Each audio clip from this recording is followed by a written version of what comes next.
Fala galerinha, tudo bem com vocês? A aula de hoje é sobre gametogênese, mas antes da gente falar sobre a gametogênese propriamente dita, que é a espermatogênese e a ovogênese, bora lembrar um pouquinho sobre meiose, visto que o processo de formação de gameta depende dessa divisão celular. A primeira coisa que eu quero relembrar para vocês é que toda vez que vocês verem esse desenho aqui, olha só, toda vez que tiver este desenho do cromossomo nesse formato de X, olha só, isso representa o cromossomo com o DNA duplicado. Eu tenho um cromossomo, mas nesse cromossomo eu tenho duas moléculas de DNA. Tá bom, Paulinho? O que significa isso na prática? Na prática, isso vai ser relevante para quando a gente observar a meiose. Olha só aqui, eu tenho uma célula chamada período de G1, antes da duplicação do DNA. Eu tenho quantos cromossomos? Olha, eu tenho 2. 2N, então, igual a 2. Eu digo que minha célula tem 2 cromossomos e é uma célula diploide. E eu tenho a representação aqui de duas moléculas de DNA. Após a fase G1, vem a fase S. Durante a fase S acontece duplicação do material genético. E aqui eu posso observar o G2, quando o DNA já duplicou na fase S. Olha, eu tenho 2N igual a 2, porque eu tenho 2 cromossomos ainda. Percebe que está na forma de xizinho? DNA já duplicou, não é? Então eu tenho 2 cromossomos, mais agora 4 moléculas de DNA.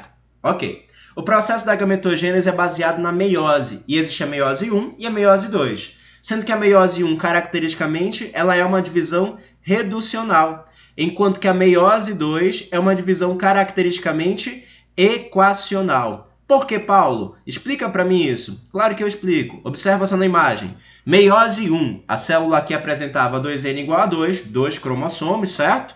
E veio um cromossomo para uma célula, outro cromossomo para outra célula. Olha as filhas aqui, ó. A filha tem quantos cromossomos? Um só. Então a gente fala que essa célula agora ela é N igual a 1. Ela se tornou uma célula haploide. A mesma coisa aqui embaixo, olha. Eu tenho apenas um cromossomo. Tá bom? A meiose 1 ela é uma divisão reducional em termos de cromossomos. Mas olha, a mãe tinha quantos cromossomos? 2. A filha agora tem 1, não é? Beleza, reducional em termos de cromossomo. Mas quantos DNAs tinha a mãe inicialmente em G1? 1, 2. Aqui eu tenho um cromossomo, mas quantos DNAs? 2. 2 moléculas, não é? Então ela é reducional em termos de cromossomo, mas equacional em termos de DNA. Agora, essa célula filha vai fazer a meiose 2. Essa aqui também vai fazer a meiose 2. Vamos observar primeiro esta aqui de cima. Separação das cromátides irmãs. Vem uma cromátide para um lado e uma cromátide para o outro. Aqui eu tenho as células filhas. Olha, a mãe tinha quantos cromossomos? 1.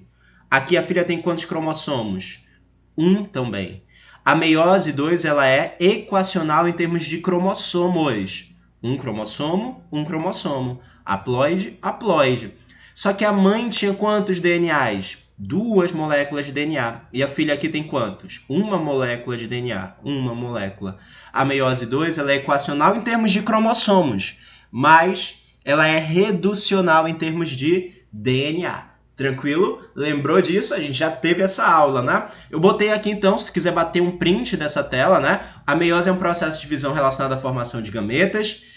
Tá, outra coisa importante, durante a meiose acontece o processo de crossing over. Em qual fase da meiose? Na prófase 1, especificamente no paquíteno, que é a subfase dessa prófase 1.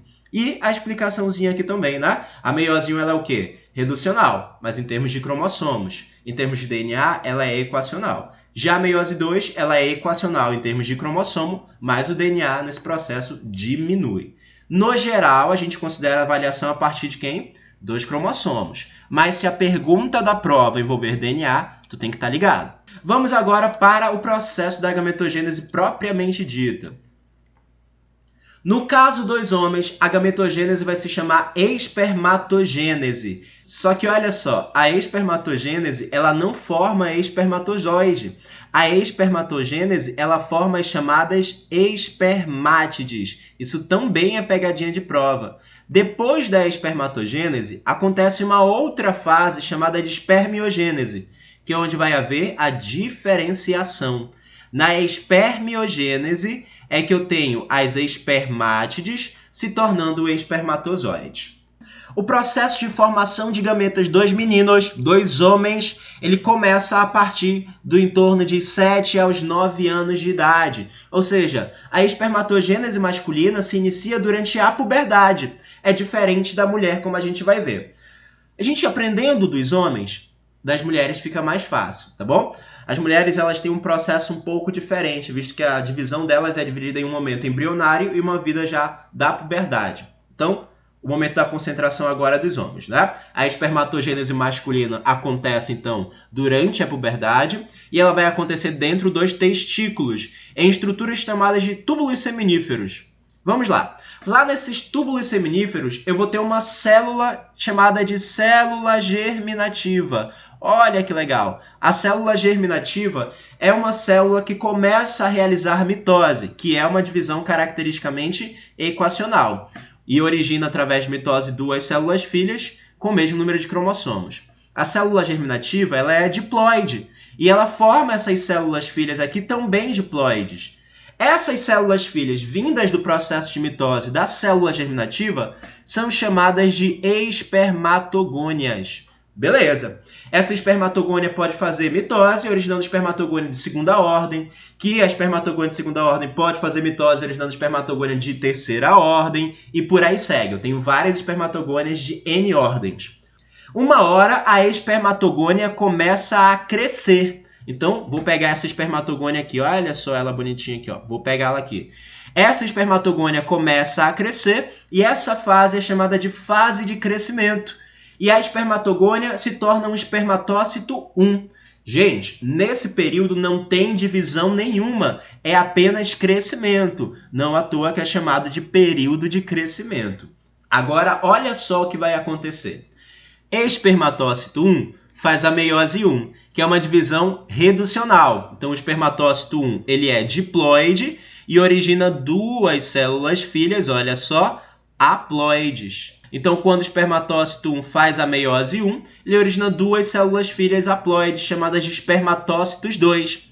O espermatócito 2 faz a meiose 2. A meiose 2 que é equacional. Então, o espermatócito 2 aqui representado, olha, vai originar duas células filhas também haploides. Essas células filhas são chamadas de espermátides. O outro espermatócito 2 também faz a meiose 2 e origina mais duas células filhas também haploides. Novamente, ao final da espermatogênese, eu formo 4 células chamadas de espermátides. Vai relembrar comigo agora? Qual é o momento inicial? Célula primordial, que faz qual divisão celular? Mitose, exato. Essa célula germinativa ou célula primordial origina as espermatogônias, que podem fazer mais mitoses, né? Mas foca lá. Se eu pego uma espermatogônia que decidiu crescer, sofreu a fase de crescimento, essa espermatogônia diploide origina o espermatócito 1, que também é diploide. Nesse processo não há divisão. O espermatócito 1, então, vai realizar a meiose 1. Não tem como errar em prova. Espermatócito 1, meiose 1. Originando duas células filhas haploides, chamadas de espermatócitos 2. Espermatócito 2 faz o quê? Meiose 2, originando as espermátides. Gente, é bem tranquilo, né? As espermátides agora formadas são células haploides e vão começar a sofrer um processo de diferenciação. Essa diferenciação nós denominamos de espermiogênese. A célula da espermátide, que é bem redondinha, olha aqui no desenho, né? Ela começa a se modificar. E quais são as modificações que eu quero que tu saibas? Olha, as modificações para a formação do espermatozoide vão levar à formação de uma cabeça, de uma peça intermediária e de uma cauda, tá? Aqui representada, olha só. Então eu tenho cabeça, peça intermediária e a cauda. Lá na cabeça, o complexo de Golgi dá origem a uma bolsa, que fica bem aqui, ó, bem na região, né, anterior da cabeça do espermatozoide. E essa bolsa é chamada de acrossomo. Está aqui na imagem, mas eu vou escrever. O acrossomo é uma bolsa cheia de enzimas digestivas que ajudam no processo da fecundação. Ok, então o complexo de Golgi forma uma bolsa característica na cabeça do espermatozoide que contém várias enzimas digestivas. Essas enzimas produzidas pelo retículo endoplasmático rugoso. Outra coisa importante é que na cabeça do espermatozoide eu tenho o núcleo. O núcleo que caracteristicamente vai ser haploide, já que ele deriva da espermátide, que é haploide, não é? A peça intermediária, por sua vez, ela é também chamada de bateria mitocondrial. Nessa região intermediária, eu tenho um conjunto de várias mitocôndrias. Isso porque o espermatozoide ele precisa realizar o movimento do flagelo. E esse movimento exige energia. Gente, uma coisa importante. O principal açúcar para o movimento do flagelo, para o movimento do espermatozoide, não é a glicose. O principal açúcar utilizado pelos espermatozoides vai ser, olha só, a frutose. E para finalizar, essa cauda do meu espermatozoide aqui representada, vou até desenhar melhor, olha só. Bora lá pegar a cauda do espermatozoide. Ela é formada a partir principalmente de estruturas do centríolo, tá? Então olha a caudazinha bonitinha aqui, né? Espermatozoide que tem um formato bem característico. Ela deriva dos centríolos. Doenças que afetam o centríolo, então, podem alterar a motilidade do espermatozoide e, dessa forma, dificultar a fecundação. É o que vai acontecer na síndrome de Cartagena, que também influencia no movimento dos cílios, que são estruturas que recebem influência dos microtúbulos também. Dessa forma, se eu tenho problemas nos espermatozoides, eu tenho um risco ali de esterilidade. Já no caso da via respiratória, esse cílio presente na via respiratória, ele é importante para movimentar o muco produzido pelas células caliciformes, que a gente vai ver no assunto lá da histologia. E o que acontece? Se eu não movimento o muco, eu favoreço as doenças infecciosas da via aérea, ok? Tranquilaço, né? Só mais uma vez para a gente fixar o conteúdo. Célula germinativa faz que divisão? Mitose. A partir disso surgem as espermatogônias. A espermatogônia uma hora cresce, período de crescimento, e dá origem aos espermatócitos 1, que são diploides. O espermatócito 1 faz meiose 1, que é a divisão reducional, originando os espermatócitos 2, que nesse caso agora são haploides. O espermatócito 2 faz meiose 2, que é equacional, originando também agora as espermátides simultaneamente haploides. Quantas espermátides? 4, não é? Ao final da gametogênese masculina, eu vou formar 4 células gameticamente viáveis. E as espermátides formarão os espermatozoides em um processo caracteristicamente denominado de espermiogênese. Bem fácil, não é? Os meninos são bem tranquilos da gente compreender em termos aqui de produção de gametas. As mulheres precisam um pouquinho mais da nossa atenção.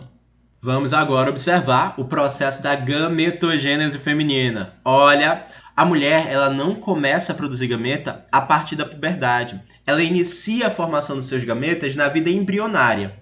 E a estrutura relacionada à produção desses gametas não é testículo. Mulher não tem testículo. A estrutura aqui que nós vamos nos referir são os ovários. E olha que coisa legal. No ovário, a célula gamética fica guardada em estruturas denominadas de folículo, que pode aparecer para ti como sendo o folículo de Graafi. Então, o folículo ovariano ou folículo de Graafi é a estrutura que guarda ali a célula gamética feminina que vai maturar ainda, beleza? Tá bom. À medida que esse folículo amadurece e a mulher ovula, e quando a mulher ovula ela não libera o óvulo, ela libera o ovócito 2, como a gente vai ver daqui a pouco, essa mulher dá origem, então, ao ovócito 2 maduro, que é liberado, e esse folículo que armazenava o ovócito passa agora a se chamar corpo amarelo ou corpo lúteo. Anotou essas informações? Ótimo! Então vamos lá para a gametogênese feminina. O começo é muito parecido, mas lembra, esse processo inicial está acontecendo na vida embrionária da mulher, tá? Então eu vou ter lá a célula germinativa. Então, ela não está nem representada nesse esquema, então vou colocar aqui, ó, a célula germinativa. A célula germinativa faz mitose, não é? E através de mitose dá origem às gônias, que nesse caso são as ovogônias. A ovogônia pode fazer mitose, originando ovogônia de segunda ordem, terceira ordem, quarta ordem e por aí segue. Até que a ovogônia decide crescer, exatamente como a gente viu ainda agora. E ela dá origem ao ovócito 1. Esse ovócito 1 deve fazer a meiose 1. E ele começa a preparação para a meiose 1. Só que ele para. Então, olha o que vai acontecer. A célula germinativa origina a ovogônia, as ovogônias dão origem a ovogônia de segunda ordem, terceira, quarta, por aí segue, até que ela cresce, dando origem ao ovócito 1. O ovócito 1 inicia a divisão celular, mas ele finaliza? Não, ele para. Tudo isso até aqui está acontecendo na vida embrionária da mulher, tá bom? Ok. O ovócito 1 agora fica ali paradinho, esperando essa menina chegar na fase de puberdade.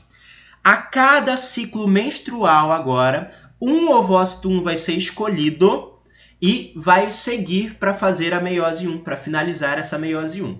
Ok. Esse período de parada que ele ficou esperando até ser escolhido para terminar essa meiose 1, a gente chama de dictióteno.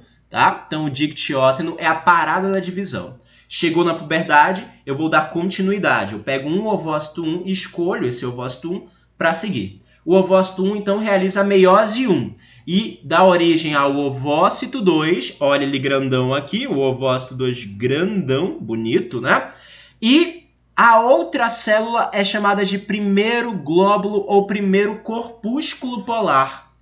Então, eu tenho uma célula grande, que é o ovócito 2, e o primeiro glóbulo polar. O glóbulo polar é uma célula gameticamente inviável. Ele não serve para a fecundação. Ok. Uma outra importante informação. O ovócito 2 tem que fazer a meiose 2, mas ele só faz a meiose 2 se somente se acontecer a fecundação. Então, se perguntarem para ti no vestibular o que é fecundado, é o óvulo? Não, é o ovócito 2. Quando esse ovócito 2 é fecundado, ele realiza a meiose 2 e dá origem a um óvulo, tá vendo? Célula grandona aqui, olha só, é o óvulo, e dá origem a um segundo corpúsculo polar. O primeiro glóbulo polar também vai fazer a meiose 2 e vai dar origem a mais 2 glóbulos polares. Vou pegar aqui a setinha, olha só. Então, ele vai dar origem a mais 2 glóbulos polares. De forma que, ao final da gametogênese feminina, eu tenho 3 corpúsculos polares, olha só, 3 corpúsculos ou 3 glóbulos polares e apenas um óvulo. E esse óvulo, ele é imenso. Na tua cabeça agora, deixa eu ver se eu notei o teu pensamento, se eu senti teu pensamento. Na tua cabeça deve estar pensando, por que, Paulo? Por que isso acontece? Primeiro, o óvulo, gente, é a célula que vai armazenar os nutrientes. No processo de origem da vida, o homem só contribui com material genético e com o centríolo. Todo o resto do desenvolvimento depende da mulher. Então, esse óvulo ele começa a concentrar ali muito nutrientes, por isso que ele é grande. E ele roubou esses nutrientes dos glóbulos polares, por isso que eles são o quê? Pequenininhos, tá bom? Beleza. Então, ao final da gametogênese feminina, da ovogênese, eu tenho quantas células gameticamente viáveis? Apenas uma. Bora repetir? Bora repetir que é um pouco complicado, né? Então, segue ali. Célula germinativa faz o processo de mitose e dá origem às ovogônias. A ovogônia, uma delas pode crescer, né? E essa fase é chamada de fase de crescimento e dá origem ao ovócito 1, que começa a preparação para a divisão celular do tipo meiose 1. Ele finaliza? Não. Ele para em um período chamado de dictióteno. E esse processo inteiro está acontecendo na vida embrionária. A partir da primeira menstruação, eu estou recebendo um sinal agora, certo? Para que esse ovócito 1 comece a fazer a meiose 1 de fato. Então, essa fase aqui de baixo, olha só, já é a vida da puberdade e pós-puberdade. O ovócito 1 faz a meiose 1 e dá origem a quem? A um ovócito 2 e a um primeiro corpúsculo polar. Esse ovócito 2, então, é liberado na ovulação e esse ovócito 2, se fecundado, apenas se fecundado, vai fazer a meiose 2, originando um óvulo e o segundo corpúsculo polar. O primeiro corpúsculo polar também faz a meiose 2, caso haja essa fecundação, e dá origem a mais 2 segundo corpúsculos polares. E nesse caso ali, então, eu tenho um óvulo, que é uma célula imensa, rica em material nutritivo, e 3 corpúsculos polares que são inviáveis. Coisinhas relevantes que não estão neste edital, mas eu quero que tu saibas. Lembra que a célula gamética feminina estava guardada no folículo? Para estimular esse folículo a fazer o processo de maturação para a liberação do ovócito 2, é necessário a ação de um hormônio. Qual o nome do hormônio que estimula o folículo? Aí não tem que bater cabeça, baby. O hormônio que estimula o folículo é chamado de FSH, é o folículo estimulante. Então, eu vou botar aqui, ó, FSH. Esse folículo, quando ele começa a amadurecer, ele passa a produzir um hormônio chamado de estrógeno. Então, o segundo hormônio é o estrógeno.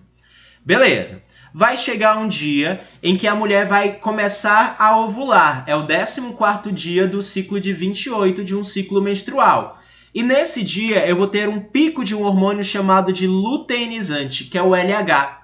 O hormônio luteinizante estimula a ovulação, promovendo um pico de estrógeno também. E essa mulher ovula. Luteinizante, olha o nome dele. O nome dele é luteinizante. Ele estimula a formação agora do corpo lúteo ou corpo amarelo. E esse corpo amarelo, olha só, vou botar aqui então só para efeito de ensino, né? Quem estimulou aqui a ovulação foi o LH, certo? Formou o corpo amarelo. E esse corpo amarelo vai produzir agora para a gente a progesterona. Então, o quarto hormônio desse processo é a progesterona. Tudo bem até aí? A mulher mantém esse nível de progesterona alto, esperando uma gravidez. Caso não aconteça, os níveis de progesterona diminuem e a mulher vai reiniciar esse ciclo. Então, todo mês a mulher libera um ovócito 2, não é? E se esse ovócito 2 não for fecundado, diminui novamente os níveis de progesterona e reinicia o ciclo, tá bom? Outra coisa que eu quero que tu saibas é, quando aparece síndrome cromossômica, quem que é o principal responsável por erros na formação de gametas? Homens ou mulheres? No caso das síndromes cromossômicas numéricas, são as mulheres. Exatamente porque elas fazem um processo de dictióteno. Elas param a divisão. Então, tu imagina que na meiose 1, quando eu faço segregação dos cromossomos homólogos, eu tenho uma mulher ali de 40 anos de idade engravidando. O que é raro, mas acontece. Foram 40 anos pareados esses cromossomos. Então, vai ser fácil ou difícil separá-los? Difícil, tá? Então, a maior parte das vezes, essas síndromes cromossômicas numéricas têm erros em gametas femininos, justamente por conta dessa parada da divisão celular. Ok, né? Certinho? Sem dúvida nenhuma. Tá, bora fazer uma visão geral, então? Qual é a visão geral? Começa com a célula germinativa. A célula germinativa faz mitose, originando as gônias. Espermatogônia ou ovogônia. A gônia faz o quê? Ela divide? Não. A gônia cresce. Nesse período de crescimento, eu origino o cito 1, ovócito 1 ou espermatócito 1. O cito 1 faz a meiose 1, que é reducional, origina células haploides, que são os citos 2. Os citos 2 fazem meiose 2, originando células também haploides, e finalizam o processo. No caso da gametogênese masculina, tu lembra, não formou o espermatozoide, né? Esse cito 2 origina a espermátide, que no caso ali vai sofrer a espermiogênese e originar o espermatozoide. No caso das mulheres, o que eu preciso que tu lembres é, só forma um óvulo. As outras 3 células são chamadas de glóbulos polares, tá? E estão relacionadas ali à nutrição e a coordenar o processo da fecundação. Os hormônios, agora.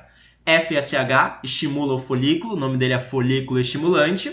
O folículo passa a produzir estrógeno, certo? Chega no 14º dia de um ciclo regular de 28, o outro hormônio vai ser o LH, que estimula o corpo lúteo, que passa a produzir progesterona. Tranquilaço, né? Não tem que bater cabeça com gametogênese. Ela é bem tranquila. Pode repetir esse vídeo quantas vezes tu quiseres. Daqui a pouco a gente assiste uma aula sobre questões que caíram nesse assunto. Beleza? Obrigado pela presença de vocês. É sempre uma honra ajudar. Qualquer dúvida, pode me mandar mensagem.